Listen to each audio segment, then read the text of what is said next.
Okay guys, this is Karen, Scrappy K Sue. I have another organizational video for you. This one is regarding your paper stacks. As you can see from this picture, I have mine, what you can see anyway, in these little cubes here. And the way that I do mine is like this. Hello! Okay. Now, when I first started doing this, I have gone back and forth as to how I wanted to store my paper. I wasn't sure. I like this idea right here, but these things are really heavy, and unless you got them on sturdy stuff, which I kind of do, but not really. When I move, this is how I'm going to do them. But I'm going to show you three different ways to do this. When I put mine in here, I always write the name of the company on the spine, as well as what stack it was. Now, this is how it opens, like this. So you would think you would put it in like this. And I tried writing the name on the side here, but even though I would hold it real tight and write it, it still feels like it was kind of seeping into the paper, and you could see it, you know, on the paper just a little bit, and that may not bug some people, but it bugs me. And plus, when you stack them this way, sometimes they'll kind of bend like that. But if you turn them sideways and have the spine out, they don't bend as bad, or hardly at all. So all of mine are turned sideways, especially this big one right here. This is the Best of K & Company, and it's huge. So I've written the name of the company on these here, and then the name of the stack, what it is here. Now this is just one way to put them in these cubes like this, which I really like. And like I said, when I move, this is really how I'm going to do it. I'm going to have to get some more of these and really stack them.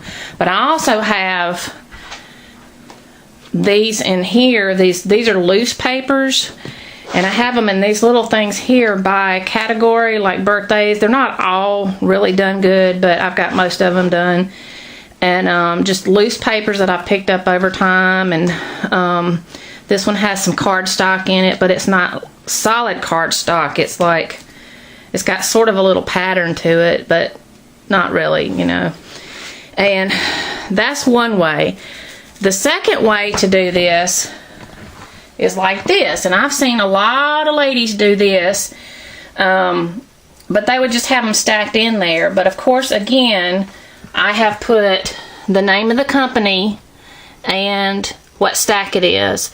And actually, this particular crate right here is all of my Christmas and winter stuff. So I have it all stacked in there. Now, on these, if you don't have them stacked right, they're going to bend down. They'll sit up and they'll kind of bend. So if you don't have but a few in there, I would put something in the front so it won't bend like that, so they'll stand straight up like this. And these are not on their side because, of course, I'm looking down on the top of it to see what it is. And plus, it's in the crate. So that's one. And let me show you. You know, I go out into my foyer. I have two more, and they're the same way. And these are just the extra ones because I don't have any room in there to put them. But like I said, when I move, I'll do all that. Same thing. Sorry for the shadows. It's the name of the company and the name of the stack. Now, I don't have really these in any particular order at all. And there's the last one. Okay, now that's number two. Now the third way to do it, everybody has these little paper stack things over there. You see it? Well, I had cardstock in there, the 12 by 12 cardstock, and I decided that it wasn't really doing me a lot of good with cardstock because I do other crafts more than I do scrapbooking. So I took my cardstock out and put my my paper stacks in there. And these things, like this is a big stack, so it's only got one in there. But when they're smaller, I can get like two in one little slot. So I've got these labeled the same way, and they're upside down. And the reason for that is, hang on, let me get one.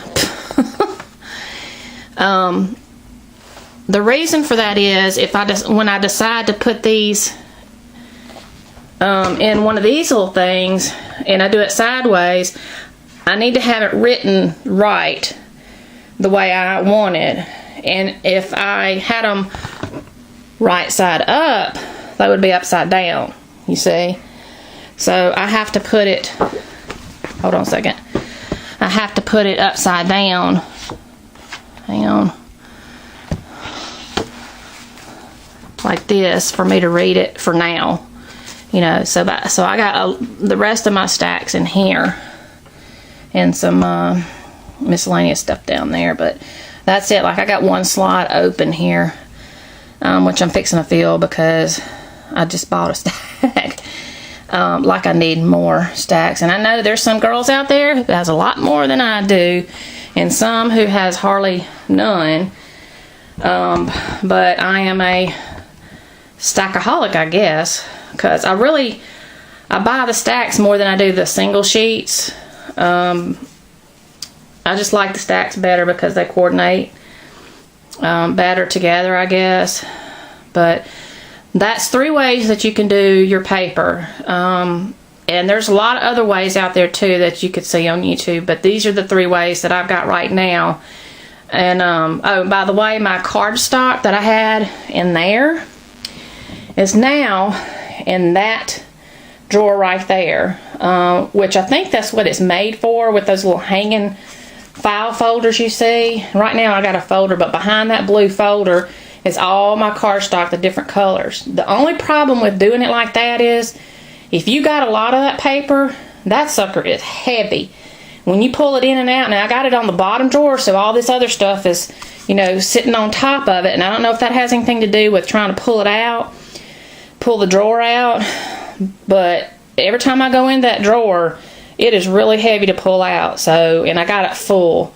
So I'm not sure if that's a good idea for cardstock or not. I was going to make that my filing system, but those folders go down so deep you can't put a regular file folder in it like that blue one.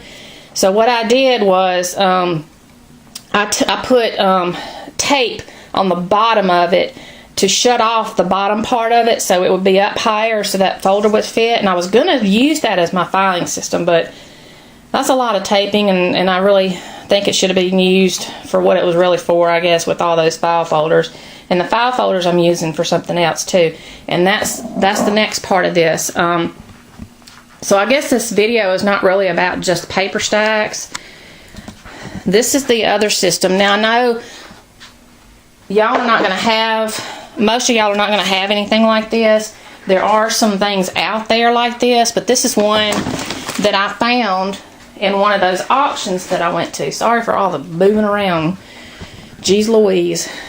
This little thing right here housed those fabric samples that I was trying to get rid of that only, I think, 2 or 3 people responded to it. So I still have some if y'all are interested. So go back and look at that video. But this is the other thing. I have put these file folders in here too, and this houses my stacks, like the collections, paper stacks like this, and also, hang on a second, don't know where all my own stuff is. Just like big stacks, like these little stacks back here. Sorry if it's too dark. Like I got off of ABC, and they're really thin, so those are probably used for a project that doesn't matter what the paper looks like, I guess. But oh, like these collections and stuff like that, I keep those in here. So another thing, which I'll show you on another video, is how I store my scraps, and those are in here too. But I'll show you that on another one. But I use that for this, and this thing really, it rolls around. It's even got storage space underneath it that I can put stuff, you know, in there if I just want to stick something. So that's a really good thing, a really good find that I got. It was at an auction, and so those are my little tips there. I hope you can use something like that If not, maybe there's something else on YouTube that you can find. So I'll see you guys later, and stay tuned for my other videos. Thanks. Bye.